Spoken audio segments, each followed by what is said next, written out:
എല്ലാ പ്രിയപ്പെട്ടവർക്കും നമസ്കാരം. പെന്തക്കോസ്തൽ സഭകൾ എല്ലാ സഭകളും ചേർന്ന് ഒരു സംഘടനയായി പ്രവർത്തിക്കാൻ തീരുമാനിച്ചിരിക്കുന്നു. മുഖ്യധാര പെന്തക്കോസ്തൽ സഭകളാണ് ഇതിൻ്റെ അകത്തുള്ളത്. ഇൻഡിപെൻഡൻറ്റ്, അതായത് സ്വതന്ത്ര സഭകളെ ഇതിൻ്റെ അകത്ത് ഉൾപ്പെടുത്തിയിട്ടില്ല. മുഖ്യധാര പെന്തക്കോസ്തൽ സഭകളായ ഇന്ത്യ പെന്തക്കോസ്തൽ ദൈവസഭ, assembly of God, church of God, Sharon fellowship church, new India Bible church, ഇങ്ങനെയുള്ള വിവിധ സഭകൾ ചേർന്നാണ് ഒന്നിച്ച് പ്രവർത്തിക്കാൻ തീരുമാനിച്ചിരിക്കുന്നത്. എന്നാൽ കഴിഞ്ഞ നാളുകളിൽ പെന്തക്കോസ്തൽ സമൂഹങ്ങളുടെ ഇടയിൽ ഒരൈക്യം നിലനിന്നിരുന്നില്ല. എല്ലാവരും അവരവരുടെ സ്വാർത്ഥ താല്പര്യങ്ങൾക്ക് വേണ്ടി മാത്രമാണ് തങ്ങളുടെ പ്രസ്ഥാനങ്ങളെ നയിച്ച് മുൻപോട്ട് പോയിക്കൊണ്ടിരുന്നത്. എന്നാൽ ഈ അടുത്ത നാളുകളിൽ ചില സംഘടനയിലെ ചില പ്രമുഖർ പ്രസ്താവനകൾ നടത്തുകയും പെന്തക്കോസ്തൽ സമൂഹം ഒന്നിച്ചു നിൽക്കണമെന്നും അവരിൽ നിന്ന് എംപിയും MLAയും മന്ത്രിമാരും ഉണ്ടാകണം എന്നൊക്കെ അഭിപ്രായപ്പെടുകയും ഒക്കെ ചെയ്തതിൻ്റെ പരിണിതഫലമായി വലിയ വിവാദങ്ങൾ ഉണ്ടാകി. പല പത്രമാധ്യമങ്ങൾ അത് റിപ്പോർട്ട് ചെയ്യുകയൊക്കെ ചെയ്തു. ഈ കഴിഞ്ഞ തെരഞ്ഞെടുപ്പിൽ ഈ പെന്തക്കോസ്തൽ സമൂഹത്തിലെ ചില സംഘടനകൾ LDFനെ പിന്തുണയ്ക്കുകയും ചിലർ UDFനെ പിന്തുണയ്ക്കുകയും ചിലർ BJP പിന്തുണയ്ക്കുകയും ചെയ്തു. അപ്പോൾ തന്നെ അതൊരു വലിയ വിവാദമായി മാറാനായിട്ടിടയായി തീർന്നു. യഥാർത്ഥത്തിൽ ആരാണ് ഈ പെന്തക്കോസ്തിൻ്റെ നേതാവ്?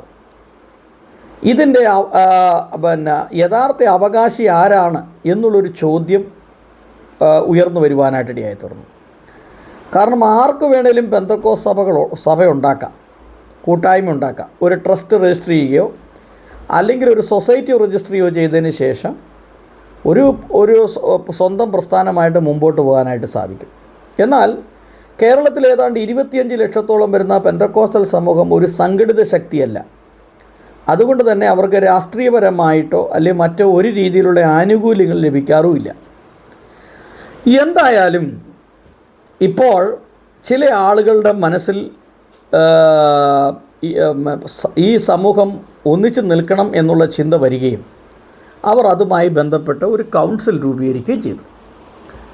അതായത് ആ വാർത്ത ഇങ്ങനെയാണ്: United council of Pentecostal churches, UCPC എന്ന ഷോർട്ട് ഫോമിലാണ് അറിയപ്പെടുന്നത്. മുളക്കുഴ പല പ്രസ്ഥാനങ്ങളിലായി പ്രവർത്തിച്ചു വരുന്ന കേരളത്തിലെ എല്ലാ പ്രധാന പെന്തക്കോസ്ത് സഭകളും ചേർന്ന് United council of Pentecostal churches എന്ന പേരിൽ ഒരു ഐക്യ സംഘടന രൂപീകരിച്ചു. രജിസ്ട്രേഷൻ നടപടികൾ പൂർത്തിയായി വരുന്നു. സഭകൾ തമ്മിലുള്ള ആത്മീയ കൂട്ടായ്മ, പ്രതികൂലം നേരിടുന്നവർക്ക് ആശ്വാസമേകുക, വിശ്വാസ പ്രമാണങ്ങൾക്കെതിരെ വരുന്ന ദുരുപദേശങ്ങളെ പ്രതിരോധിക്കുക, സഭയുടെ ദൈവശാസ്ത്രപരമായ നിലപാടുകൾ വ്യക്തമാക്കുക, അംഗങ്ങളുടെ സമഗ്ര വളർച്ച, സംയുക്ത സുവിശേഷീകരണം, രാജ്യത്തിനും സമൂഹത്തിനും വേണ്ടിയുള്ള പ്രാർത്ഥനാ സമ്മേളനങ്ങൾ, സാമൂഹിക തിന്മകൾക്കെതിരെയുള്ള പ്രവർത്തനങ്ങൾ തുടങ്ങിയവയാണ് ഈ കൂട്ടായ്മയുടെ ലക്ഷ്യങ്ങൾ.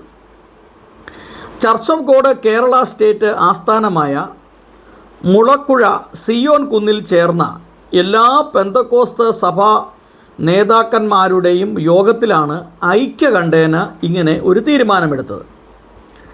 എല്ലാ പെന്തക്കോസ്ത് സഭകളുടെയും 3 പ്രധാന ഭാരവാഹികൾ വീതം യോഗത്തിൽ പങ്കെടുത്തു. IPC മുൻ general president pastor doctor KC John അധ്യക്ഷത വഹിച്ചു. Assembly of God Malayalam district superintendent pastor doctor TJ Samuel മുഖ്യ പ്രഭാഷണം നടത്തി. പാസ്റ്റർമാരായ Y Reji, Church of God Kerala state overseer, Philip P Thomas, TM Kuruvala, New India Church of God, Roy Daniel Mathew, Faith Leaders Church of God president, Varghese Jacob, Philadelphia Church of God director, RC Kunjumon, Pentecostal Maranatha Gospel Church vice president, MO അനിയൻ, ബദേൽ gospel assembly general secretary, Vinod Thomas, revival church of India general president, K E. Mathew Calvary fellowship ministry general secretary, Isho Jacob Kallumala ദൈവസഭ തുടങ്ങിയവരും world mission evangelical church of God WME, new life church of God, new India Bible church, the church of God Kallumala, church of God India trust എന്നീ സഭകളുടെ പ്രതിനിധികളും പങ്കെടുത്തു. Sharon fellowship church, church of God Kerala region, south Indian apostolic church of God, Pentecostal church of God, Philadelphia gospel church, international Zion assembly എന്നീ സഭകളുടെ പിന്തുണയും അറിയിച്ചിരുന്നു. തുടർന്ന് പ്രവർത്തനങ്ങൾക്കായി പാസ്റ്റർമാരായ TJ Samuel, Y Reji, OM Rajukutty, Johnson K Samuel, TM Kuruvila, Roy Daniel Mathew എന്നിവരെ എക്സിക്യൂട്ടീവ് ഭാരവാഹികളായി തിരഞ്ഞെടുത്തു. പാസ്റ്റർമാരായ Isaac V Mathew, doctor Shibu K Mathew, Isho Jacob, Aneesh Ulahannan എന്നിവരെ ബൈലോ കമ്മീഷനായും, പാസ്റ്റർമാരായ J ജോസഫ്, റോയി ഡാനിയൽ മാത്യു എന്നിവരെ രജിസ്ട്രേഷൻ നടപടികൾക്കായും തിരഞ്ഞെടുത്തു. യുണൈറ്റഡ് കൗൺസിൽ ഓഫ് പെൻഡക്കോസ്റ്റൽ ചർച്ചസിൻ്റെ ഔദ്യോഗിക ഉദ്ഘാടനം May 26 Mulakuzha RF cook convention സെൻറ്ററിൽ വെച്ച് നടത്തുന്നതാണ്. അപ്പോൾ ഇതാണ് ഈ വാർത്ത. അതായത് United council of Pentecostal churches എന്ന പേരിൽ ഒരു സംഘടന രൂപീകരിച്ചിട്ടുണ്ട്. സ്വതന്ത്ര സഭകളെ പൂർണ്ണമായും ഒഴിവാക്കിയാണ് ഇത്തരത്തിലുള്ള ഒരു നടപടി സ്വീകരിച്ചിരിക്കുന്നത്. ഇതിൻ്റെ പ്രതിനിധിയുമായി ഞാൻ സംസാരിച്ചപ്പോൾ പറഞ്ഞത് സ്വതന്ത്ര സഭകളെ ഉൾപ്പെടുത്തുന്നതിനെക്കുറിച്ച് പിന്നീട് ആലോചിക്കും, ഇപ്പോൾ അങ്ങനെ ഒരു പരിഗണനയില്ല എന്നുള്ളതാണ്. എന്തായാലും കേരളത്തിലും ഇന്ത്യയിലും പരന്നു കിടക്കുന്ന പെൻഡക്കോസ്റ്റൽ സഭകൾക്ക് കേരളത്തിൽ തന്നെ ഏതാണ്ട് 25 ലക്ഷം അംഗങ്ങളുണ്ട് എന്ന് പറയപ്പെടുന്നു. അങ്ങനെയെങ്കിൽ ഈ സംഘടന രൂപീകൃതമായത് ഇത് ഒരു ഐക്യത്തിന് കാരണമായി തീരും എന്നാണ് പൊതുവെ ഒരു വിലയിരുത്തൽ.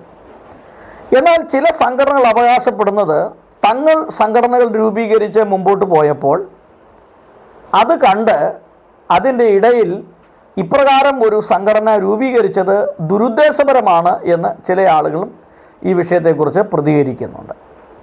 എന്തായാലും ഐക്യമില്ലാതിരിക്കുന്ന ഈ പെൻഡക്കോസ്റ്റൽ സഭകളിൽ ഇപ്രകാരം ഒരു കൗൺസിൽ രൂപീകരിച്ച് സാമൂഹിക നന്മയ്ക്ക് വേണ്ടി, സഭയുടെ വളർച്ചയ്ക്ക് വേണ്ടി പ്രവർത്തിക്കുന്നെങ്കിൽ അത് ഏറ്റവും നല്ലതാണ്. പൊതുവെ ഇതൊന്നും സാധ്യമാകാറായിട്ടില്ല. എങ്കിലും ഇത്തരത്തിലുള്ള ഒരു സംഘടന രൂപീകരിച്ച് പെൻഡക്കോസ്റ്റൽ സഭകളുടെ ഐക്യം നിലനിർത്താൻ വേണ്ടി പരിശ്രമിക്കുന്നത് അത് എത്രത്തോളം വിജയകരമായി തീരും എന്ന് നമ്മൾ നോക്കിക്കാണേണ്ടതാണ്. എന്തായാലും ഇനി പെൻഡക്കോസ്റ്റൽ സഭകൾക്ക് ഔദ്യോഗികമായി ചില കാര്യങ്ങൾ പ്രഖ്യാപിക്കുവാൻ ഈ യുണൈറ്റഡ് കൗൺസിൽ ഓഫ് പെൻഡക്കോസ്റ്റൽ ചർച്ചസിന് കഴിയും. എല്ലാ മുഖ്യധാര പെൻഡക്കോസ്റ്റൽ സഭകളും ഇതിൻ്റെ അകത്ത് അംഗങ്ങളാണ്.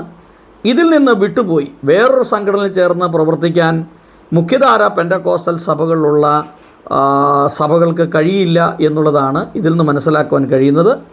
ഇനി വരുന്ന നാടുകളിലെ തിരഞ്ഞെടുപ്പിലും തദ്ദേശ സ്വയംഭരണ തിരഞ്ഞെടുപ്പായാലും ലോക്സഭയിലേക്കുള്ള തിരഞ്ഞെടുപ്പാണെങ്കിലും അസംബ്ലിയിലേക്കുള്ള തിരഞ്ഞെടുപ്പാണെങ്കിലും പെൻഡക്കോസ്റ്റൽ സമൂഹത്തിന് വ്യക്തമായ ഒരു ധാരണ ഉണ്ടായിരിക്കും എന്നുള്ളതാണ് ഇതിൽ നിന്ന് എല്ലാം മനസ്സിലാക്കുവാനായിട്ട് കഴിയുന്നത്.